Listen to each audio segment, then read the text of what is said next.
Assalamualaikum warahmatullahi wabarakatuh. Alhamdulillahirabbil alamin wa bihi nasta'inu ala umuri dunya waddin. Wassalatu wassalamu ala asyrafil anbiya'i wal mursalin nabiyyina wa sayyidina Muhammadin wa ala alihi wa sahbihi ajma'in, amma ba'd. Hadirin sekalian yang dirahmati Allah, ikhwan dan ikhwan sekalian yang dirahmati oleh Allah Subhanahu wa taala. Puji syukur kita haturkan kepada Allah yang melimpahkan kepada kita banyak sekali nikmat yang tidak dapat dihitung oleh kita semua. Salawat beriring salam semoga senantiasa terus kita haturkan untuk junjungan kita Nabi besar Muhammad Sallallahu Alaihi Wasallam beserta seluruh keluarga, sahabat dan pengikut setia beliau hingga akhir zaman kelak. Jamaah sekalian yang dirahmati oleh Allah Subhanahu Wa Taala, tema kita malam ini adalah seputar integritas seorang Muslim. Bicara tentang integritas seorang Muslim, jika kita melihat dan merujuk kepada Kamus Besar Bahasa Indonesia, maka integritas itu adalah sebuah kata yang mengungkapkan tentang sifat, mutu, dan kualitas seorang Muslim. Maka pembicaraan kita malam hari kali ini yang semoga Allah berkati adalah seputar bagaimana seorang Muslim menjalani kehidupan di dunia sebagai seorang Muslim. Sebagai seorang Muslim, kita tidak sedang bicara tentang bagaimana seorang karyawan meniti tangga karirnya hingga mencapai puncak yang dia dapat di dalam sebuah perusahaan. Kita tidak sedang bicara itu, tapi kita sedang bicara bagaimana seorang Muslim meniti tangga karirnya sebagai seorang Muslim hingga mencapai puncak yang tertinggi dalam keislaman. Itu yang akan kita bahas malam ini. Maka saudara-saudaraku yang semoga senantiasa dirahmati oleh Allah Subhanahu wa taala, malam ini kita akan membahas tentang bagaimana seorang Muslim bisa mencapai kualitas yang diinginkan dan diharapkan sebagai seorang Muslim di dunia dan mendapatkan buah manisnya tidak hanya di akhirat tetapi juga di dunia. Maka ada beberapa cara seseorang untuk mencapai kualitas keimanan yang tertinggi. Bagaimana seseorang bisa mencapai derajat tertinggi sebagai seorang hamba Allah Subhanahu wa taala. Itu yang akan kita bahas malam ini. Tentunya siapa di antara kita yang tidak ingin apabila doanya diijabah oleh Allah Subhanahu wa taala? Siapa yang di antara kita tidak ingin seperti itu? Setiap dia angkat tangan kepada Allah, dia punya hajat, dia punya cita-cita, Allah Subhanahu wa taala langsung berikan. Dia punya kekhawatiran tentang dirinya, tentang pekerjaannya, tentang anak istri yang dia tinggalkan agar dijaga oleh Allah, dan siapa yang tidak menginginkan apa yang dimilikinya itu senantiasa dijaga oleh Allah Subhanahu wa taala dan terhindarkan dari mara bahaya. Siapa yang tidak ingin seperti itu? Dan segala keputusan yang dia ambil dalam kehidupannya itu selalu mendapatkan taufik dari Allah Subhanahu wa taala. Siapa di antara kita tidak ingin seperti itu di dunia?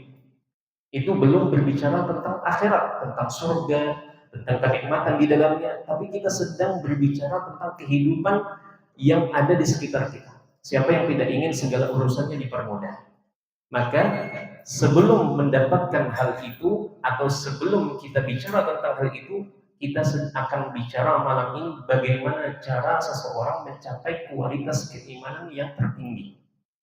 Ada beberapa langkah yang di situ apabila seseorang menerapkan langkah-langkah ini, maka dia akan mendapatkan predikat sebagai seorang Muslim yang imannya berkualitas tinggi. Maka tidak lengkap pembicaraan ini sebelum kita bicarakan tentang bagaimana para nabi, para rasul, lalu kemudian kita akan bahas tentang bagaimana para sahabat Nabi SAW menjalani kehidupan sebagai seorang Muslim. Mungkin di antara yang hadir sudah tidak asing tentang bagaimana seorang Nabi Ibrahim alaihissalam yang ketika beliau menunggu begitu lama untuk mendapatkan buah hati, ingin memiliki keturunan, tapi Allah Subhanahu wa taala tahan dan Allah tidak berikan, bahkan sampai beliau menginjak usia berapa tahun? Kira-kira Hah? 70? Belum. 85 tahun beliau baru dikaruniai seorang putra. Bayangkan, menanti sekian puluh tahun dari hasil pernikahan beliau dengan istri pertama beliau belum dikasih buah hati. Apakah itu menghentikan beliau untuk berdoa kepada Allah Subhanahu wa taala? Ternyata tidak. Beliau terus berdoa puluhan tahun, tidak pernah memadamkan api harap kepada Allah Subhanahu wa taala. Sampai baru kemudian jawaban itu beliau temukan ketika beliau menginjak usia lebih dari 80 tahun. Bayangkan. Setelah itu, putra yang dinanti ini akhirnya lahir, tetapi bukan dari istri pertama beliau, tetapi dari istri kedua beliau, yaitu ibunda siapa? Ibunda Hajar. Yang itu kemudian putra pertama beliau ini diberi nama dengan nama Ismail. Ternyata kebersamaan dengan sang istri dan buah hati yang dinanti selama ini itu ternyata tidak sampai 10 tahun, tidak sampai 5 tahun. Nabi Ismail yang baru lahir kemudian belum bisa berjalan, masih telentang, tidak bisa merangkak.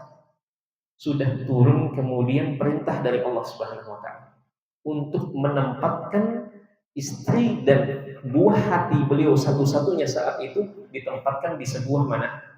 Tempat yang tidak ada penghuninya. Yang itu dinamakan lembah yang tandus, tidak ada manusia, bahkan hewan pun tidak ada hidup di situ. Itulah cikal bakal kota Mekkah yang kita kenal saat ini. Dulunya adalah tanah tandus di padang pasir. Kalau di tempat ini mungkin dulunya hutan belantara. Bayangkan kalau mungkin kita belum, sebagian dari kita mungkin belum sempat ke Arab Saudi. Semoga yang belum sempat nanti diberikan kemudahan oleh Allah Subhanahu wa taala untuk bisa menginjakkan kaki ke tanah suci nanti. Mungkin kita belum ada bayangan, maka kita coba dekatkan ke yang kita lihat sekitar kita ini. Bayangkan, antum menantikan buah hati, kemudian buah hati antum yang selama ini puluhan tahun diharapkan, lahir tidak sampai genap 2 tahun, masih menyusu, kemudian turun perintah Allah Subhanahu wa taala untuk melepas dan menempatkan istri dan anak tercinta antum satu-satunya itu diletakkan di tengah hutan belantara. Gimana kira-kira? Itu kalaulah bukan seorang muslim yang berintegritas, yang memiliki keimanan yang kuat kepada Allah Subhanahu wa taala, tidak akan berani melepas. Ini kalau kita bicara dengan lingkungan yang kita kenal. Tapi kalau di zaman itu diletakkan di sebuah lembah yang tandus, tidak ada manusia, bahkan hewan pun tidak ada di situ itu. Maka pada saat itu Nabi Ibrahim menjalankan perintah Allah Subhanahu wa taala dengan apa? Sebagaimana kita ketahui, Nabi Ibrahim meletakkan istri dan anak tercinta beliau yang masih menyusu pada saat itu diletakkan di sebuah lembah yang tandus, yang itu jauh sekali dari pemukiman. Dan beliau tinggal di Syam. Kemudian beliau ajak istri dan anak beliau kemudian diletakkan di Jazirah Arab atau di kota Mekah pada saat itu. Singkat cerita, Nabi Ibrahim tidak berkata apapun, dan istri tercinta yang beriman ini juga tidak bertanya selama perjalanan hendak di mana, hendak kemana mereka akan dibawa. Hanya diam mengikuti apa yang diperintahkan oleh suaminya. Disuruh ikut maka ikut. Lihat di sini sepasang suami istri yang punya integritas tadi, kualitas keimanan tadi. Maka begitu sampai, tidak menunggu, tidak membersamai 1 malam, 2 malam, 3 malam, tidak. Langsung hari itu juga, detik itu juga Nabi Ibrahim ingin kembali ke Syam. Dan jaraknya itu sangat jauh. Maka pada saat itu sebelum sang suami pergi, sang istri tercinta bertanya, "Wahai suamiku, kenapa engkau tempatkan kami di sini?" Nabi Ibrahim diam. 3 kali diulang, tidak dijawab oleh Nabi Ibrahim, dan Nabi Ibrahim memalingkan badan beliau hendak meninggalkan mereka tanpa berkata sepatah kata pun.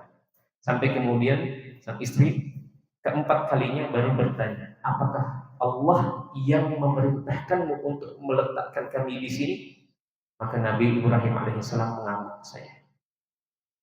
Maka kemudian istri beliau mengatakan, idan la yudayyi'una, kalau begitu Allah tidak akan menyia-nyiakan kami di sini. Walaupun secara hitung-hitungan manusia, maka tidak mungkin kita bertahan barang 1 hari 2 hari.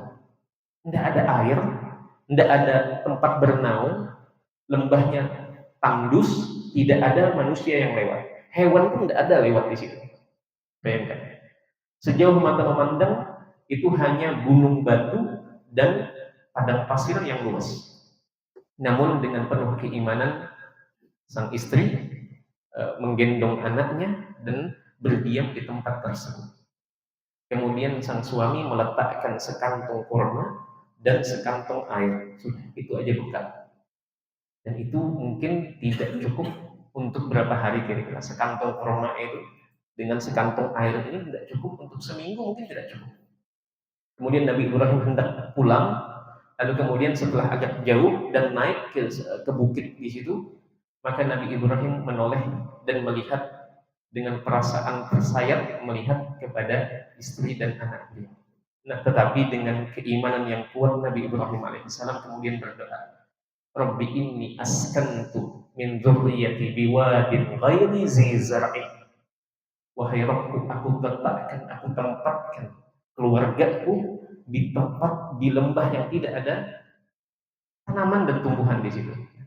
Ini kalaulah bukan seorang muslim yang benar-benar memiliki kualitas dan kekuatan iman kepada Allah, tidak akan sanggup melakukan hal itu. Bayangkan antum meninggalkan anak istri antum di tengah hutan belantara tanpa antum temani.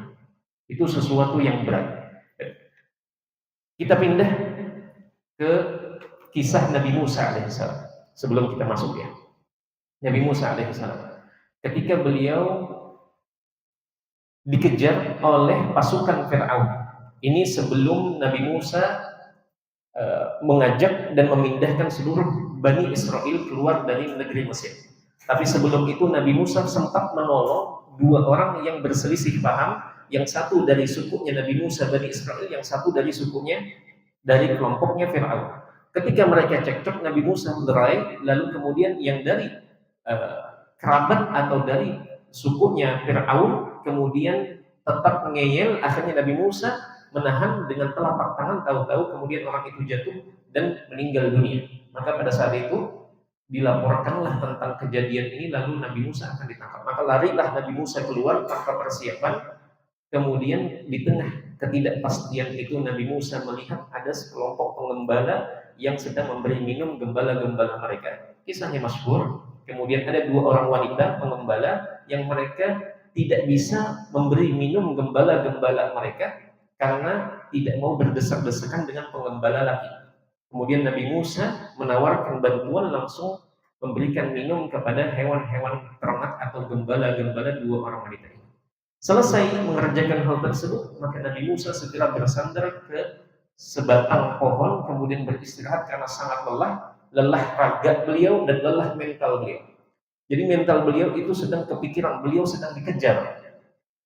Beliau tidak bisa kembali ke tempat kelahiran beliau.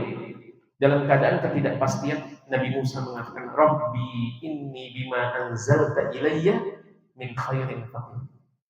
Nabi Musa alaihissalam mengatakan, ya Rabbku, sesungguhnya aku sangat butuh kepada apa yang engkau turunkan kepadaku dari kebaikan. Kita cukupkan hanya dengan 2 kisah dari para nabi. Kita ambil kisah para sahabat Nabi SAW. Antum pernah dengar kisah Abu Dahdah dan Ummu Dahdah? Ada yang pernah dengar kisahnya? Kisah tentang sepasang suami istri yang luar biasa keimanannya kepada Allah Subhanahu wa Ta'ala. Jadi Abu Dahdah ini hanyalah seorang lelaki biasa, tidak seterkenal sahabat-sahabat yang besar seperti Abu Bakar, Umar, Utsman, Ali, dan yang lain. Abu Dahdah ini adalah salah satu sahabat yang berasal dari kota Madinah. Dan kebanyakan profesi penduduk kota Madinah itu adalah berkebun. Rata-rata penduduk kota Madinah, para sahabat yang asli memang dari kota Madinah itu memiliki perkebunan-perkebunan. Ada yang perkebunannya banyak, luas, ada yang biasa saja. Adapun sahabat-sahabat dari Mekah yang hijrah ke kota Madinah yang disebut dengan sebutan apa? Kalau penduduk Madinah namanya Ansor, para penolong. Kalau yang dari Mekah pindah ke Madinah, mereka punya sebutan tersendiri dan itu disebutkan di dalam Al-Quran, yaitu disebut dengan kaum muhajir, kaum yang hijrah, yang pindah dari Mekah menyelamatkan iman mereka pindah ke Madinah, kaum muhajir. Nah, penduduk Mekah itu profesi atau pekerjaan mereka itu rata-rata adalah apa? Kalau tidak berdagang, mengembalakan hewan-hewan ternak mereka. Itu rata-rata profesi penduduk kota Mekah. Abu Dahdah ini seorang lelaki biasa, tidak seterkenal sahabat-sahabat besar lainnya. Namun kisah beliau diabadikan di dalam hadis-hadis Nabi Shallallahu Alaihi Wasallam karena sebuah kejadian yang membuat setiap orang yang membacanya berdecak kagum dan menggelengkan kepala. Jadi Abu Dahdah ini, jemaah sekalian yang dirahmati Allah, dia duduk seperti biasa, duduk di majelis Nabi Shallallahu Alaihi Wasallam. Lalu kemudian ada dua orang ini bertetangga. Orang pertama ini ingin membangun pagar untuk rumahnya. Akan tetapi ketika membangun pagar tersebut, dia terkendala ada satu batang pohon kurma dan itu milik tetangganya. Tetangganya. Maka kemudian orang pertama ini sudah menawar agar tetangganya ini mau menjual satu batang pohon kurma ini agar bisa rata dan bagus pagar rumahnya, tapi dia tidak mau. Dilobi, dicoba, dibujuk, tidak mau juga. Akhirnya mereka sepakat untuk mengadu kepada Nabi SAW, minta solusi. Yang sahabat yang pertama ingin membangun rumahnya dengan pagar yang utuh, yang lengkap, tidak miring dan seterusnya. Tetapi yang tetangganya tidak mau memberikan satu batang pohon kurma ini. Kemudian hadirin sekalian yang dirahmati Allah, akhirnya mereka datang kepada Nabi Shallallahu Alaihi Wasallam mengadukan. Orang pertama menceritakan kejadiannya, orang kedua menceritakan kejadian sesuai versi. Maka setelah menyimak dua hal ini, maka Nabi Shallallahu Alaihi Wasallam mencoba menawar si pemilik satu batang pohon kurma. Kata Nabi, jual pohon kurmamu ini ke tetanggamu, engkau ambil uangnya, dan aku tawarkan, kata Nabi, satu lagi, engkau akan ditambahkan dan digantikan dengan satu pohon di dalam surga. Jadi dia dapat keuntungan di dunia, dia dapat tawaran dari Nabi SAW di akhirat. Tahu bagaimana respon dari orang ini? Dia katakan, tidak ya Rasulullah, tidak mau. Aku tidak akan jual dan tidak akan sedekahkan atau tidak akan hadiahkan pohon. Kata Nabi, ini pohon di surga, disiapkan nantinya untukmu. Engkau tetap mengambil uangnya, maka dia tetap tidak mau. Maka pada saat itu Nabi tidak memaksa. Ada Abu Dahdah di situ. Ketika dua orang ini bersengketa, mengadu kepada Nabi, ada Abu Dahdah di situ. Dia simak. Kemudian berlalulah atau pergilah dua orang ini, maka Abu Dahdah ini kemudian menyusul orang yang memiliki satu batang pohon kurma. Kemudian dia cegat. Kemudian dia tanya, engkau tahu aku? Iya. Engkau tahu kebunku? Iya. Nah, Abu Dahdah ini adalah pemilik kebun kurma yang cukup luas di kota Madinah dan kebun kurmanya itu sangat produktif. Jadi menghasilkan terus tiap tahun. Panennya itu cukup besar. Kata Abu Dahdah begini, engkau jual saja satu batang pohon kurmamu itu kepadaku, atau begini, kita tukar guling. Aku ambil satu batang pohon kurmamu, engkau ambil kebun kurmaku yang kau tahu itu. Dan Abu Dahdah hanya punya itu saja, tidak ada di lokasi lain. Dia cuma punya satu kebun kurma itu. Maka pada saat itu orang ini subhanallah ditawarkan oleh Nabi satu pohon kurma di surga, dia tidak mau. Tapi begitu ditawarkan tukar guling dengan Abu Dahdah dengan sepetak kebun kurma ini, tertarik atau tidak? Subhanallah, orang ini tertarik, langsung deal saat itu juga. Maka senanglah Abu Dahdah, langsung dia datang kepada Nabi SAW. Lalu dia bertanya, ya Rasulullah, dia bertanya, Kalau seandainya pohon itu jadi milikku, apakah tawaranmu kepada orang tadi bahwasanya akan diganti dengan satu pohon di surga masih berlaku untukku ya Rasulullah? Maka Nabi mengatakan, iya, masih berlaku, kata Nabi. Maka pada saat itu Abu Dahdah langsung mengatakan, ya Rasulullah, persaksikanlah bahwasanya pohon itu sudah kubeli, sudah kutukar dengan sepetak kebun kurma. Dan persaksikanlah ya Rasulullah, pohon itu kuserahkan untukmu, untuk kau gunakan apapun yang engkau kehendaki, termasuk engkau berikan kepada sahabat yang ingin membangun agar rumahnya tadi. Maka kata Nabi Shallallahu Alaihi Wasallam, aku melihat pohon tersebut berbuah dengan buah yang sangat lebat di dalam surga dan itu untukmu. Maka bahagialah Abu Dahdah dan segera dia pulang ke rumahnya dan pada saat itu di kebun kurma yang milik Abu Dahdah ini itu di situ rumah beliau. Jadi rumahnya di kebun kurma itu. Maka pada saat itu dia segera pulang lalu mencari istrinya, lalu kemudian dia katakan kepada Ummu Dahdah, wahai Ummu Dahdah, segera kemasi barang-barang kita, segera kita angkat kaki dari rumah ini karena rumah ini sudah bukan milik kita karena sudah kujual seluruhnya beserta kebun ini.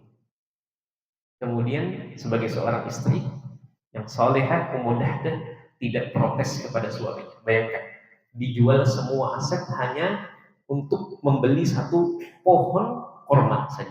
Nah ini adalah potret bagaimana para sahabat Nabi Shallallahu Alaihi Wasallam menunjukkan integritas yang luar biasa sebagai seorang hamba Allah Subhanahu Wa Taala. Mereka yakin akan janji Allah dan janji Rasul Shallallahu Alaihi Wasallam. Baik, tentunya banyak sekali kisah tentang bagaimana para sahabat Nabi Shallallahu Alaihi Wasallam dan generasi-generasi setelahnya dalam mewujudkan keimanan yang tinggi seperti ini. Baik, kita cukupkan 3 kisah tadi, 2 dari kalangan para nabi dan 1 dari kalangan para sahabat Nabi Shallallahu Alaihi Wasallam. Walaupun di luar sana banyak sekali kisah-kisah yang sangat inspiratif. Baik, hadirin sekalian yang dirahmati Allah, langkah yang pertama agar kita bisa memiliki dan meraih keimanan seperti keimanan generasi-generasi awal ini. Bagaimana mereka bisa sampai kepada keimanan seperti ini? Kekuatan terhadap janji kepada Allah dari Allah Subhanahu wa taala itu luar biasa. Yang pertama adalah dengan tahqiqul iman. Yang pertama adalah dengan merealisasikan iman. Atau bahasa lainnya adalah dengan merealisasikan tauhid kepada Allah Subhanahu wa taala. Karena inti dari iman itu terletak pada tauhidnya. Jadi kalau seseorang mencapai hakikat dari tauhid, maka dia dapat merealisasikan iman yang tertinggi. Nah, pertanyaannya di sini, bagaimana kita bisa merealisasikan tauhid itu? Maka diambilkan dari keterangan-keterangan yang ada, seseorang bisa dapat merealisasikan imannya kepada Allah dengan baik dengan cara 3 hal. Jadi langkah yang pertama adalah merealisasikan iman yang tertinggi, dan merealisasikan iman tertinggi adalah dengan mencapai hakikat dari tauhid. Dan mencapai hakikat dari tauhid itu dicapai dengan 3 hal. Dicapai dengan 3 hal. Yang pertama yaitu adalah dengan meninggalkan segala bentuk perbuatan menduakan Allah Subhanahu wa taala.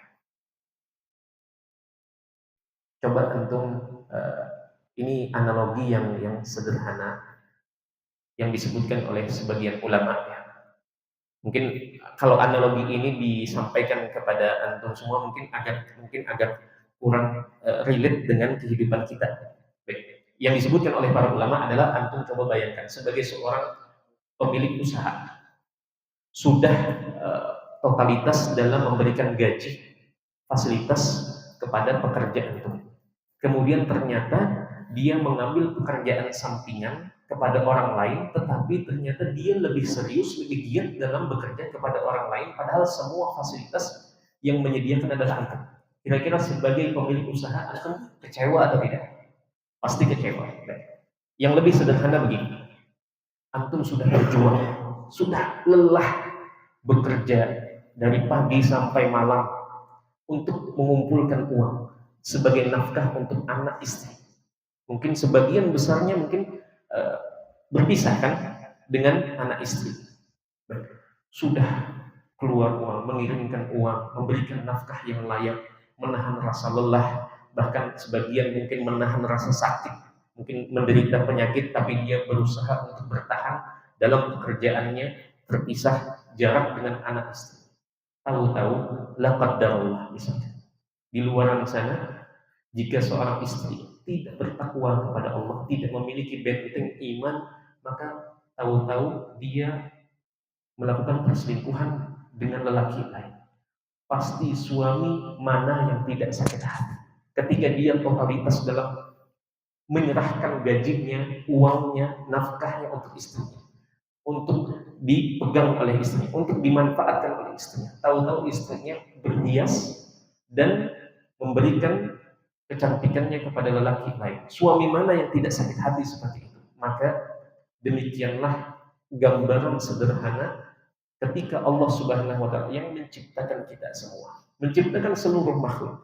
Lalu kemudian sebagian makhluk ini dijadikan oleh Allah sebagai fasilitas hidup untuk kita di dunia. Maka kita diperbolehkan untuk menikmati hewan-hewan yang dihalalkan untuk kita santap, kita makan, mau dari hewan-hewan laut maupun darat dipersilahkan untuk dimakan.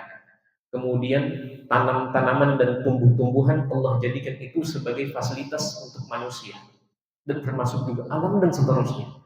Allah cuma minta satu, agar apa? Agar wa ma khalaqtul jinna wal insa illa liya'budun. Allah hanya inginkan manusia dengan menikmati fasilitas hidup yang Allah berikan dan sediakan di dunia ini hanya satu. Allah inginkan dari kita apa? Agar kita memurnikan ibadah untuk Allah. Sebagaimana perkataan Ibnu Abbas bahwasanya setiap kata di dalam Al-Qur'an yang di situ ada perintah agar beribadah kepada Allah, maksudnya di situ bukan sekedar beribadah saja, tapi memurnikan ibadah itu untuk Allah dan tidak menduakan Allah Subhanahu wa taala. Baik. Nah, kami ingin memberikan pendekatan makna yang lebih jelas tentang masalah menduakan Allah di sini. Baik. Contohnya sih, terlepas apakah menduakan itu dilakukan setengah-setengah, setengah untuk Allah, setengah untuk selain Allah, ataupun pembagiannya hanya seperti ini, hanya secuil ini untuk selain Allah, ini tetap dinamakan sebagai apa? Menduakan Allah. Walaupun pembagiannya tidak mesti harus setengah-setengah. Bisa dipahami? Maka ketika berdoa minta kepada Allah Subhanahu wa taala, Allah tidak mau doa itu yang tidak lain adalah ibadah dibagi kepada selain Allah walaupun sedikit, walaupun sekali. Allah tidak mau. Kenapa? Karena Allah Subhanahu wa taala disebutkan oleh Nabi sallallahu alaihi wasallam di antara ibadah itu tidak hanya sholat, puasa, zakat, tetapi segala aktivitas yang Allah perintahkan, Allah ridhoi dan Allah sukai. Di antaranya sabda Nabi sallallahu alaihi wasallam, doa huwal ibadah. Doa itu adalah ibadah. Maka segala yang masuk dalam ibadah tidak boleh dibagi kepada selain Allah. Kalau dibagi, walaupun secuil tadi, maka Allah anggap itu bukan murni untuk Allah. Makanya Allah mengatakan di dalam hadis qudsi, sebagaimana Nabi sampaikan, Allah berkata, ana aghna syuraka'i 'ani syirk. Aku paling tidak butuh kepada sebuah ibadah yang di situ bercampur untukku dan untuk selainku. Nah, hadirin sekalian, jemaah sekalian yang dirahmati Allah, itu yang pertama. Agar kita bisa mencapai hakikat dari tauhid, maka kita harus memurnikan segala bentuk ibadah itu hanya kepada Allah Subhanahu wa taala dan menjauhi segala praktek yang di situ menduakan Allah Subhanahu wa taala atau bercabang di situ. Baik yang kecil maupun yang besar. Baik. Yang kedua adalah dengan menjauhi segala yang tidak Nabi gariskan. Dan itu termasuk haknya Nabi Muhammad SAW. Kalau kita mengakui Nabi Muhammad adalah memang betul-betul utusan Allah, maka di antara hak beliau adalah kita tidak boleh memilih jalan lain kecuali jalan yang memang telah Nabi SAW buatkan untuk kita agar bisa kita menyembah Allah Subhanahu wa taala. Hanya itu saja. Hanya itu saja. Baik, yang ketiga, untuk bisa mencapai hakikat dari tauhid adalah dengan meninggalkan maksiat. Dengan meninggalkan maksiat, maupun baik itu maksiat besar maupun maksiat yang kecil. Kenapa? Karena maksiat ini Hadirin sekalian yang dirahmati Allah, terkadang kita tidak tahu maksiat yang mana yang akan membuat keberkahan dari rezeki yang kita terima ini menjadi dicabut oleh Allah Subhanahu. Mungkin eh, maksiat sekali kita lihat aman-aman saja, maksiat dua kali aman-aman saja.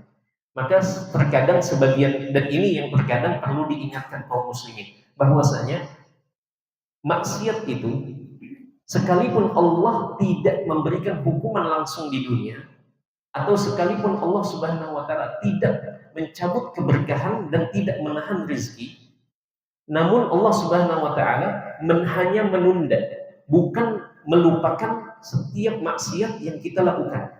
Itu masalahnya. Maka terkadang maksiat yang kita lakukan 10 tahun yang lalu, maka bisa saja sekarang kita rasakan dampaknya.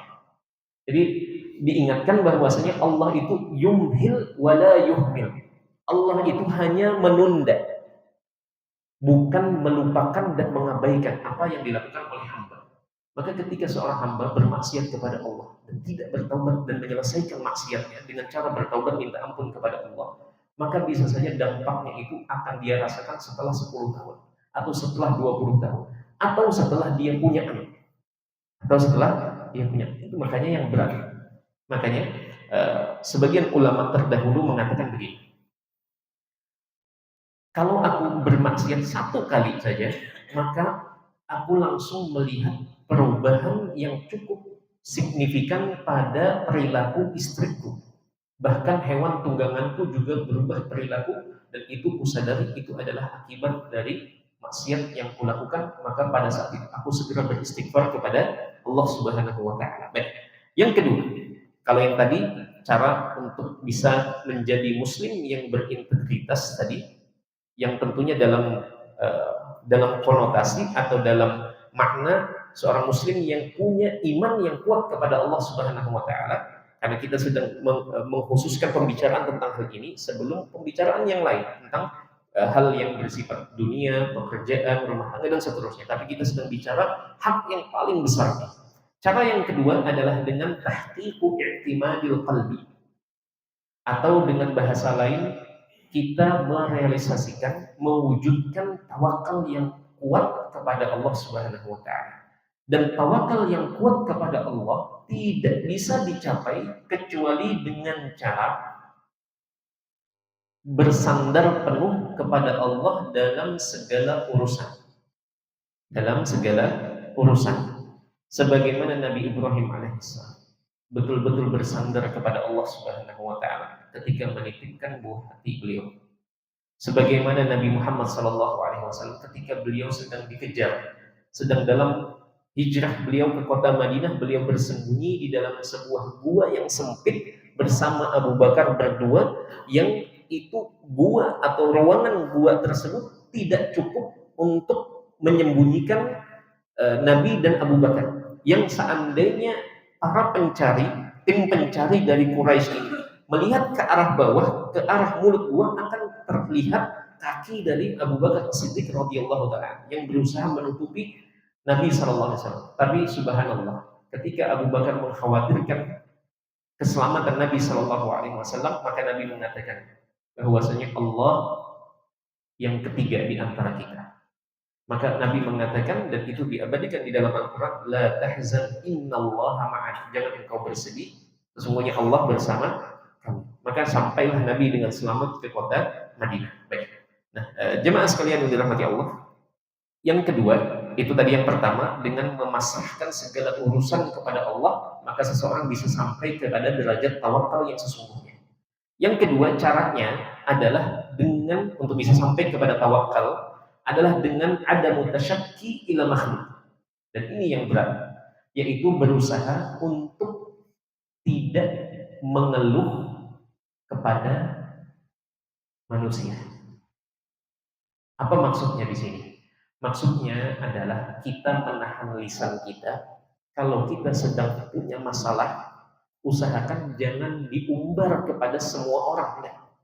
Bukan berarti tidak boleh datang konsultasi kepada orang yang kita lihat memang punya pandangan yang bagus, atau seseorang datang mengadu kepada dokter ingin diobati, itu tidak masalah. Tapi mengumbar kepada semua orang, kita sedang punya masalah, kita sedang punya musibah, diumbar kepada semua orang, ini yang membuat seseorang terhalangi dari mencapai hakikat tawakal kepada Allah Subhanahu wa taala.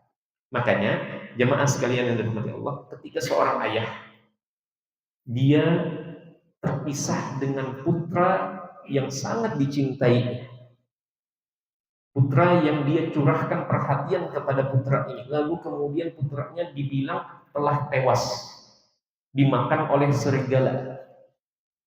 Lalu kemudian saudara-saudara dari putra ini, anak-anak dari ayah ini kemudian minta saudara dari putra yang telah tewas ini kemudian untuk mereka bawa lagi. Maka jawaban sang ayah itu hanya mengatakan, innama ashku bathi wa husni ilallah. Sesungguhnya aku hanya mengadukan keluh kesahku hanya kepada Allah Subhanahu. Beratnya aku melepas kepergian putra yang kedua ini, karena khawatir putra yang kedua ini akan bernasib sama dengan putra yang satunya.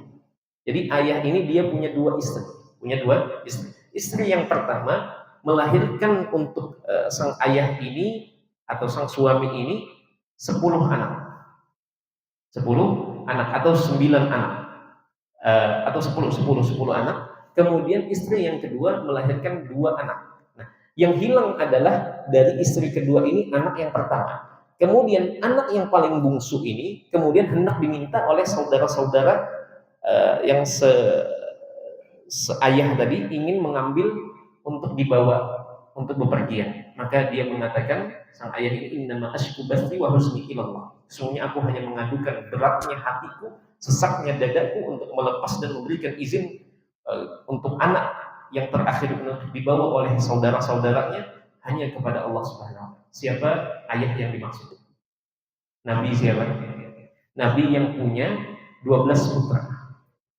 Siapa? Nabi Yakub alaihissalam. Lihat, beliau hanya mengadukan keluh kesah kepada Allah Subhanahu wa taala. Baik, jemaah sekalian yang dirahmati Allah, itu 2 cara dari 3 untuk bisa mencapai betul-betul tawakal kepada Allah Subhanahu wa taala. Yang berikutnya, yang ketiga, cara untuk bisa sampai ke derajat tawakal yang tinggi kepada Allah, dan ini memang butuh untuk dilatih. Butuh dilatih. Yang ketiga adalah membiasakan diri hanya meminta kepada Allah, atau meminta kepada Allah terlebih dahulu sebelum menyampaikan permintaan kepada orang lain. Jadi selalu yang terpikir itu adalah minta kepada Allah Subhanahu wa taala terlebih dahulu. Ingin sesuatu, misalkan ingin naik pangkat atau ingin mendapatkan sesuatu, maka biasakan terlebih dahulu angkat tangan minta kepada Allah Subhanahu wa taala sebelum mengutarakan kepada atasan. Itu adalah seorang muslim yang punya keimanan yang istimewa. Nah, ini yang jarang kita praktekkan.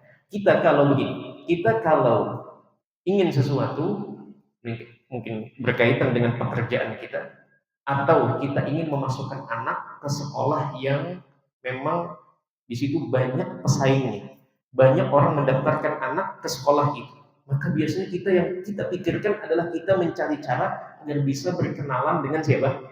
Kepala sekolahnya atau pengurus yayasan, agar bisa memudahkan kita untuk melobikan anak kita. Tapi pernahkah terbesit di kepala kita bahwasanya kita minta dahulu kepada Allah Subhanahu wa taala yang memegang hati manusia, sebagaimana dalam hadis Nabi sallallahu alaihi wasallam yang diriwayatkan oleh Ummu Salamah, Nabi mengatakan, inna quluba bani adama baina usbu'aini min asabi'ir rahman. Sesungguhnya hati manusia itu berada di antara 2 jari Allah, yuqallibuha kaifa syaa. Allah membolak-balikan semau Allah Subhanahu wa taala. Maka pernahkah kita minta kepada Rabb semua manusia, Rabb makhluk-makhluk yang ada ini, yaitu Allah Subhanahu wa taala. Kita minta ketuk pintu langit sebelum mengetuk pintu di bumi. Nah, ini terkadang yang dilupakan. Atau seseorang ingin mungkin sesuatu dari orang lain atau dari atasan dan seterusnya, maka sebelum dia bicara kepada atasan, sebelum dia mengutarakan hajatnya, mintalah dulu kepada Allah Subhanahu wa taala. Maka dengan 3 cara ini seseorang bisa merealisasikan hakikat dari tawakal. Yang ketiga, Kita sampai jam 8 ya, sampai jam 8, nanti sisa 5 menit lagi. Semoga cukup ini. Ada sekitar 6 langkah sebenarnya. Ini kita baru di langkah yang ketiga. Yang ketiga, ikhwan sekalian yang dirahmati Allah, adalah orang muslim yang berintegritas itu dalam kehidupan di dunia, dia selalu mudah menerima kebenaran dan dia segera bertaubat kepada Allah apabila dia menyadari dia terlanjur termakan oleh hawa nafsu bermaksiat kepada Allah Subhanahu wa taala. Orang muslim yang berintegritas itu dia mudah menerima kebenaran. Dia mudah kembali kepada Allah kalau dia tergelincir dalam kemaksiatan. Itu ciri seorang muslim yang berintegritas. Seorang muslim yang hatinya itu masih ada dipenuhi keimanan kepada Allah walaupun dia terlanjur bermaksiat, maka dia mudah untuk bertaubat kepada Allah, dia mudah untuk diingatkan kembali kepada Allah Subhanahu wa taala. Baik, antum pernah dengar kisah tentang 3 orang yang berasal dari umat sebelum kita, dari umat Bani Israel. 3 orang ini berteman, kemudian melakukan perjalanan. Tahu-tahu hujan lebat turun, mereka segera berlindung dan berteduh di dalam sebuah gua. Tahu-tahu karena hujan lebat, kemudian batu besar itu kemudian jatuh di tepat di depan mulut gua, sehingga mereka tidak bisa keluar. Lalu 3 orang ini terpikir untuk masing-masing berdoa dengan amalan yang paling ikhlas yang selama ini pernah dilakukan. Dari 3 orang ini, ada satu orang ini, dia berdoa kepada Allah dengan membawakan sebuah keikhlasan, yaitu dia mengatakan, ya Allah, aku dulu pernah sangat tergila-gila dengan sepupu perempuan.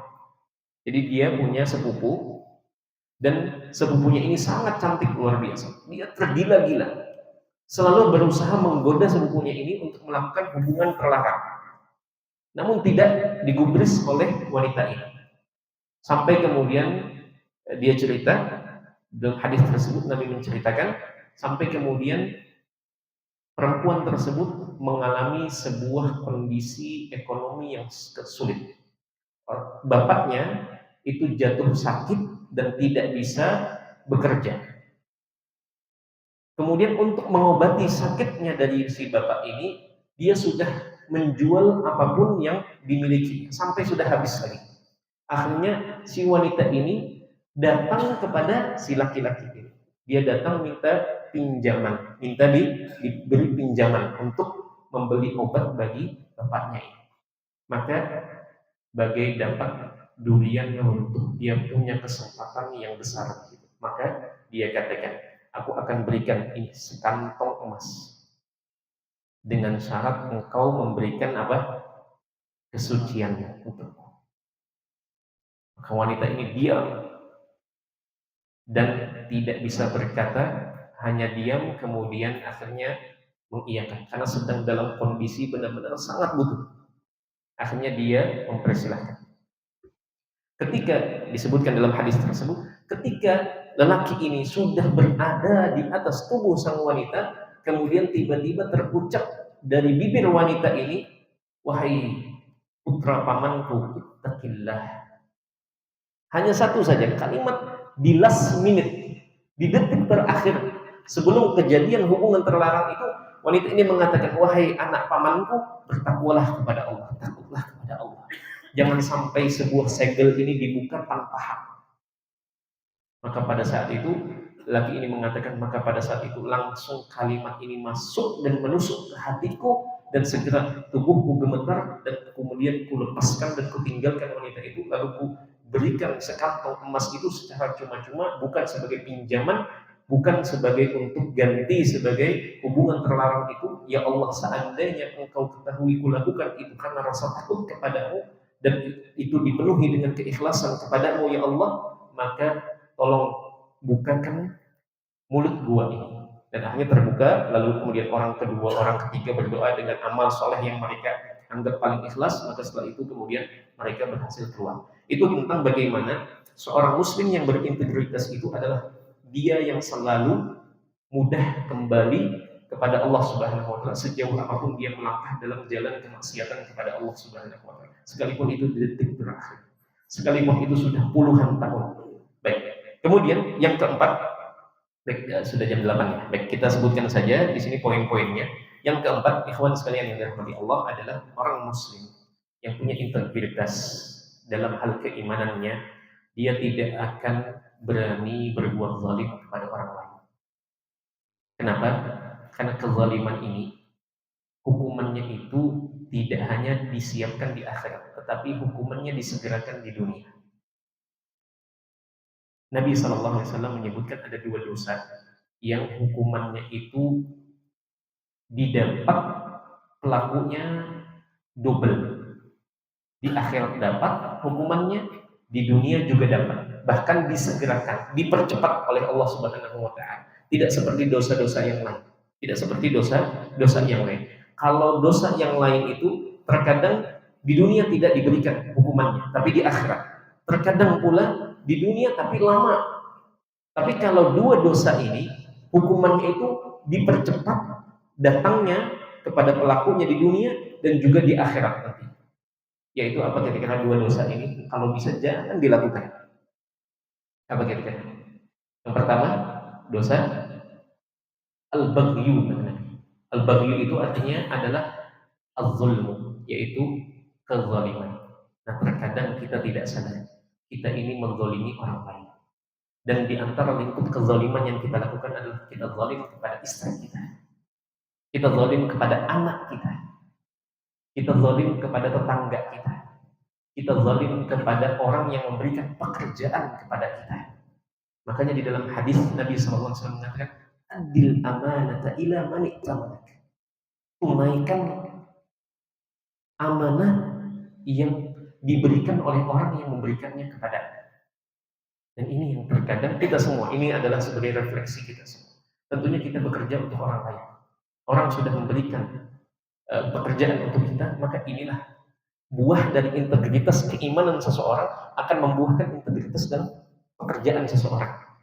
Orang yang punya integritas keimanan, dia akan melaksanakan pekerjaannya dengan baik, diawasi ataupun tidak.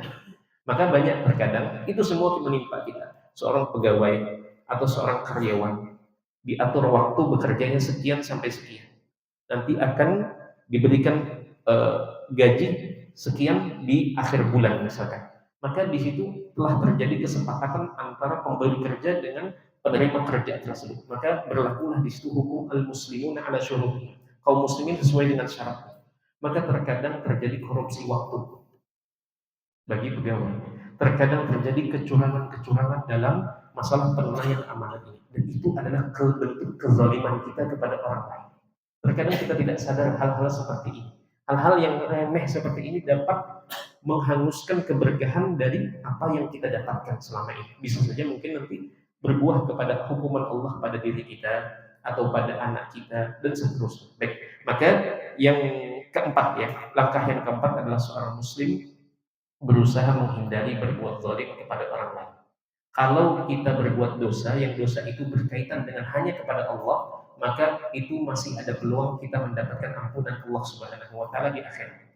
Tapi kalau dosa kita berkaitan dengan hak orang lain, maka nanti akan adanya sengketa dan ada tuntut menuntut di akhirat nanti di hari persidangan. Dan pada saat itu maka tidak berguna lagi uang sebagai alat kompensasi, tukar menukar, tidak bisa lagi. Yang ada berlaku hanyalah apa? Alat barternya itu pahala atau dosa. Tukar gulingnya adalah pahala dan dosa. Maka berat. Maka usahakan, walaupun kita tidak bisa menjadi orang muslim yang betul-betul baik, maka paling tidak jangan menzalimi orang lain. Jangan menzalimi orang lain. Karena kezaliman itu Nabi mengatakan az-zulmu zulumatun yaumal qiyamah. Satu kezaliman akan berimbas kepada banyak kegelapan di hari kiamat nanti. Baik, yang kelima, kita waktu sedikit saja. Yang kelima adalah as-sabru 'alal bala'i wal musibah. Yang kelima, langkah kita dapat mencapai iman yang kuat, integritas yang tinggi dalam agama kita ini adalah dengan berusaha bersabar ketika kita menghadapi ujian hidup dari Allah Subhanahu wa taala. Ujian dari Allah tidak selalu berkaitan dengan yang pahit. Orang diberikan yang manis juga adalah ujian. Orang diberikan raga yang sehat, pekerjaan yang tetap, kekayaan itu juga ujian. Sebagaimana kemiskinan ujian, sakit ujian, maka sisi yang satunya juga adalah ujian. Yang keenam atau yang terakhir, dan dengannya kita tutup, adalah asyukru indan ni'mah, yaitu senantiasa bersyukur ketika dapat nikmat dari Allah Subhanahu wa taala. Karena seorang muslim sebagaimana disebutkan oleh Allah Subhanahu wa taala, la in syakartum la azidannakum. Seandainya seseorang pandai bersyukur kepada Allah Subhanahu wa taala, maka dia akan terus diberi tambahan nikmat dari Allah Subhanahu wa taala. Mungkin ini yang dapat disampaikan malam hari kali ini. Mohon maaf jika terlewat 6 menit dari apa yang sudah tadi disebutkan oleh panitia. Baik, kita manfaatkan sisa waktu yang ada untuk tanya jawab atau bagi hadiahnya. Gimana Pak? Tanya jawab dulu. Baik, silakan jika ada yang ingin bertanya, barangkali kita bisa diskusi, atau jika tidak, kami yang bertanya. Silakan. Ada yang ingin bertanya? Silakan. Seorang muslim itu terikat dengan peraturan. Seorang muslim memiliki peraturan, apa itu termasuk mengurangi? Baik, Masya Allah. Ini ada pertanyaan, apakah seorang muslim terikat dengan peraturan?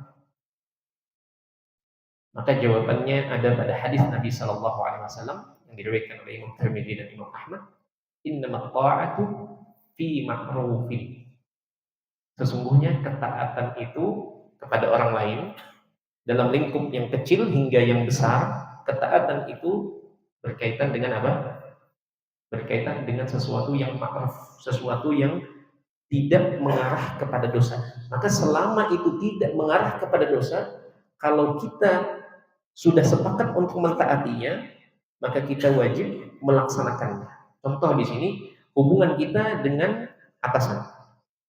Ketika kita sudah menyatakan kita menerima sebagai karyawan dia, maka pada saat itu kita berkewajiban untuk menunaikan syarat-syarat yang telah diajukan, termasuk dalam hal ini peraturan-peraturan, selama itu tidak mengarah kepada dosa. Contoh di sini, peraturan misalkan wajib pakai sepatu. Ini kan tidak ada di dalam agama kita, kan tidak ada. Ada dalam bentuk umum. Seseorang mentaati selama itu tidak mengarah kepada dosa. Termasuk misalkan taat aturan dalam berlalu lintas misalkan. Itu kan tidak ada diatur, tapi itu masuk ke dalam perintah umum, yaitu seseorang mentaati selama itu tidak mengandung dosa. Maka kalau tidak mengandung dosa, baik itu perkara yang syar'i ataupun perkara yang mubah, seseorang kembali lagi al-muslimun ala syurutnya. Nah, lantas bagaimana seterusnya? Kalau dia melanggar, maka dia berdosa. Karena dia tidak menunaikan apa yang telah disepakati antara dirinya dengan pihak yang kedua tersebut. Allah Ta'ala. Walaupun di situ banyak hadis-hadis yang lain yang menjelaskan tentang hal ini. Yang jelas, ketika sudah kita sepakat dengan orang lain, entah itu dalam lingkup yang kecil hingga lingkup yang besar seperti bernegara, maka selama itu tidak mengarah kepada kemaksiatan, maka kita wajib melaksanakannya. Ini Nabi katakan ketika ada kasus, Nabi pernah mengutus pasukan kecil yang dipimpin oleh seorang sahabat namanya Abdullah bin Huzaifah. Abdullah bin Huzaifah ini, dia waktu melakukan ekspedisi, sebuah tugas dari Nabi keluar kota, itu tim yang kecil ini kemudian membuat dia kesal. Sebagai dia pemimpin regu tersebut, dia kesal dengan para pengikutnya ini, anak buahnya ini. Dia kesal, saudara. Maka kemudian dia katakan, karena saking kesalnya dia, maka dia katakan kepada anak buahnya ini untuk mencari kayu bakar untuk kemudian dinyalakan api unggun tersebut di luar kota Madinah, di tengah perjalanan mereka. Maka ketika sudah terkumpul, maka dia perintahkan, sekarang nyalakan api di atas kayu yang kalian kumpulkan ini. Maka setelah menyala api yang besar, kemudian Abdullah bin Huzaifah kemudian mengatakan, sekarang kalian lemparkan diri kalian masuk ke dalam api tersebut, bakar diri kalian. Nah, para sahabat pada saat itu bingung mereka. Ini kita taati atau tidak? Sementara Nabi tadi berpesan di Madinah, hendaklah kalian taati pemimpin kalian. Pemimpin regu kalian taati. Maka pada saat itu, saking para sahabat ingin melaksanakan wasiat Nabi tadi, maka sebagian hendak benar-benar melemparkan diri mereka ke dalam api unggun yang berkobar itu. Tetapi sebagian menahan. Tidak. Bukankah kita ini masuk ke dalam Islam agar menghindar dari api neraka? Kenapa kita justru membakar diri kita ke dalam api, dan itu adalah tindakan bunuh diri? Maka tunggulah, kita jangan bertindak gegabah sampai kita bertanya kepada Nabi SAW tentang perkara ini. Bagaimana, apakah perintah Nabi untuk taat itu berlaku secara umum dan mutlak, atau ada kondisi khususnya? Maka pada saat itu akhirnya tidak ada satupun yang mau mentaati perintah pemimpin mereka, Abdullah bin Huzaifah ini. Akhirnya ketika selesai tugas mereka pulang ke Madinah, maka yang mereka lakukan, anak buah dari pasukan tadi segera melapor kepada Nabi SAW tentang kejadian di jalan yang mereka dapati dari pemimpin mereka. Memang di jalan mungkin ada cekcok, maka pada saat itu mereka segera melapor, ya Rasulullah, waktu di perjalanan kami disuruh untuk melemparkan diri kami ke dalam api, dan itu sepertinya karena sebelumnya terjadi pertengkaran kecil antara pemimpin regu dengan kami. Maka Nabi mengatakan, itu sudah benar kalian tidak melemparkan diri kalian ke dalam api tersebut. Seandainya kalian lemparkan diri kalian ke dalam api tersebut, niscaya kalian tidak akan keluar sampai nanti hari kiamat. Kalian akan terus disiksa sampai dalam api neraka. Lalu Nabi mengatakan, innamat ta'atu fi ma'rufin. Sesungguhnya taat itu hanya dalam hal yang sifatnya ma'ruf. Nah, ini yang berkaitan dengan jawaban tersebut.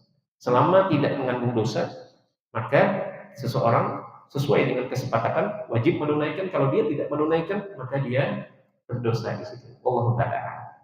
Ada lagi? Baik, silakan. Waalaikumsalam warahmatullahi wabarakatuh. Tadi mengenai kisah sahabat yang mendapat kesulitan, kemudian beliau berdoa, Allah, saya dulu pernah berbuat baik, nah baik akhirnya kan Allah Ta'ala mendapat pahala kan, amal baik. Nah pada saat ingin keluar dari kesulitan dengan bersandar bahwa saya pernah berbuat itu, kemudian dijawab oleh Allah. Nah, catatan pahala amal baik itu apakah halus atau tetap ada? Masya Allah, ini pertanyaan yang sangat bagus, sangat kritis. Saya belum pernah ditanya seperti ini ketika memaparkan hadis-hadis tentang ini. Tetapi ada beberapa yang perlu dibetulkan sedikit ya. Yang tadi itu bukan sahabat. Yang tadi itu yang cerita tentang 3 orang tadi, itu bukan dari zaman para sahabat, tetapi zaman sebelum para sahabat, tepatnya dari bangsa Bani Israel sebelum Nabi Muhammad SAW, tentang 3 orang. Pertanyaannya, apakah kalau seseorang ketika berdoa dia membawakan amal soleh sebagai muqaddimah sebelum dia menyampaikan hajatnya kepada Allah? Nah, mungkin kita rubah pertanyaan. Pertama, apakah itu disyariatkan, diperbolehkan atau tidak? Kita berdoa, sebelum kita mengutarakan keinginan kita kepada Allah, kita menyampaikan dulu, ya Allah, aku dulu punya amal begini. Ya Allah, seandainya amal ini benar-benar ikhlas untukmu ya Allah, maka kabulkan doa yang akan kuutarakan. Boleh atau tidak hal seperti itu? Maka jawabannya, boleh sekali, disyariatkan yang seperti itu. Jadi yang disyariatkan agar doa itu lebih kuat dikabulkan oleh Allah, lebih cepat dikabulkan oleh Allah, itu namanya kita bertawassul dengan amal soleh yang pernah kita lakukan, dan kita anggap itu benar-benar kita lakukan benar-benar ikhlas pada saat itu, tidak mengharapkan apa-apa dari orang lain. Maka boleh ketika kita punya hajat sesuatu yang besar, maka kita berdoa, ya Allah, aku pernah melakukan ini dan Engkau lebih tahu tentang itu. Seandainya amalan ini Engkau ridhoi, Engkau terima, dan Engkau tahu itu adalah ikhlas karenamu ya Allah, maka kabulkanlah hajatku ini A, B, C, dan seterusnya. Itu namanya tawassul dengan amal saleh. Pertanyaan yang berikutnya, apakah kalau kita ungkapkan ini, amal saleh ini, catatan tentang amal saleh itu akan dihapuskan? Maka jawabannya tidak. Catatan amal soleh tidak akan hilang dari buku catatan amal perbuatan seseorang sampai nanti ditimbang di padang mahsyar. Bahkan ini yang dianjurkan di dalam syariat kita. Bertawassul itu agar doa lebih cepat dikabulkan dengan 3. Yang pertama dengan nama-nama Allah yang sesuai dengan kondisi dan permintaan kita. Kita ingin kaya, maka panggil Allah dengan nama yang sesuai dengan apa yang kita minta. Misalkan kita ingin kaya, maka panggil Allah dengan namanya yang berkaitan dengan kekayaan. Apa contohnya? Apa?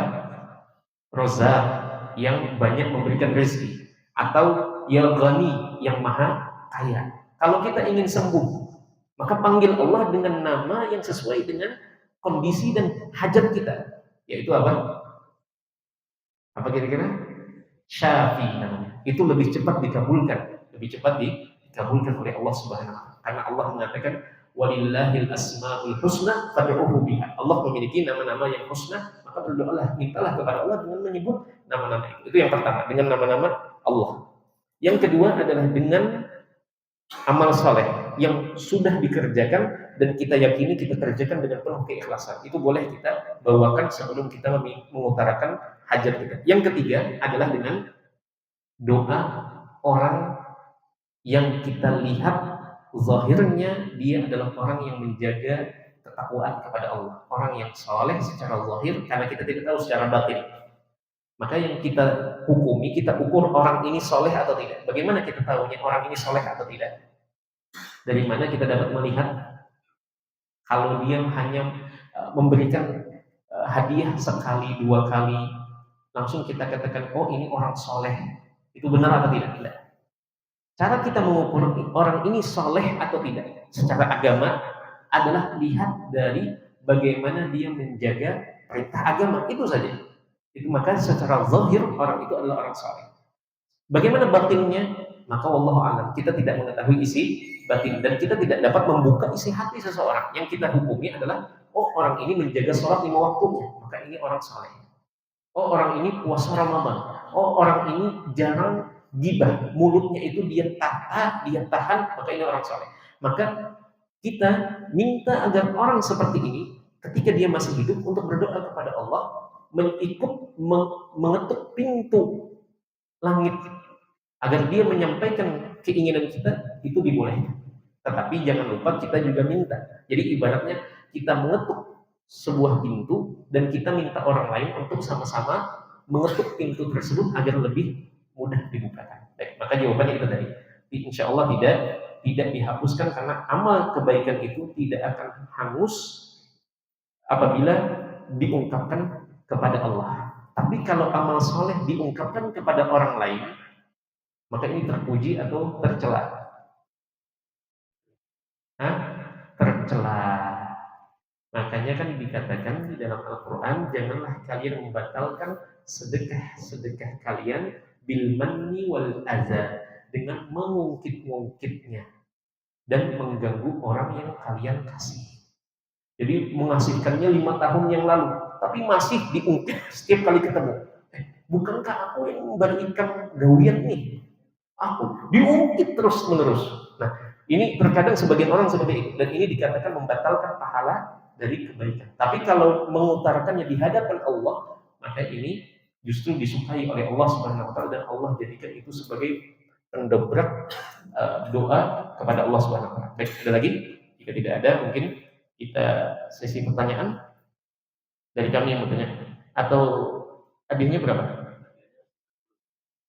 2. Hadiahnya 2. Baik, kita kasih pertanyaan ya. Dua pertanyaan saja. Baik, silakan yang tadi mencatat atau yang tadi mengingat. Baik, pertanyaannya. Sebutkan 2 cara untuk menjadi seorang muslim yang berintegritas dalam kacamata syariat.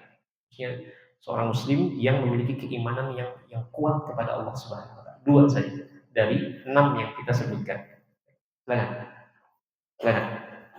Baik, yang pertama adalah mensahutkan Allah Subhanahu wa taala.